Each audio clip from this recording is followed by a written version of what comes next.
Vincent Rivage est membre actif d'une association environnementale. Son groupe a observé la vie des requins au large de Tahiti. Auparavant, il y avait un mouvement triangulaire entre Moorea, à Rué, et la vallée blanche de Fa'a. Aujourd'hui, leur conclusion est formelle, la sédentarisation des requins.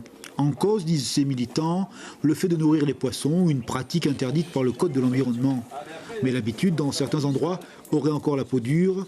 Les professionnels de la plongée s'en insurgent. Elle est un risque avéré pour les plongeurs. C'est une pratique que je ne recommande pas du tout.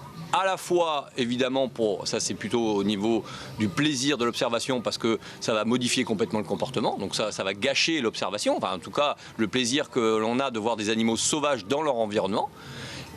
Et puis évidemment, là pour le coup, en termes de sécurité, parce que ça va forcément engendrer des réactions imprévisibles. Ce matin, sous un soleil complice, la préparation se vit sereinement au club de plongée de Tahiti. La découverte des fonds marins est à venir. Elle est un moment où le plaisir de l'inattendu se recoupe avec la césure du temps.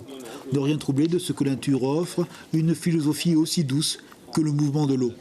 Quand on plonge, on fait de belles rencontres. On en fait ou on n'en fait pas d'ailleurs. Hein. Moi j'aime beaucoup, il y a des endroits où on va plonger pour la flore, d'autres pour la faune, parfois pour les deux. Parfois la faune n'est pas au rendez-vous. Bah, tant pis, ça sera pour la prochaine fois ou celle d'après, ou on s'en fout.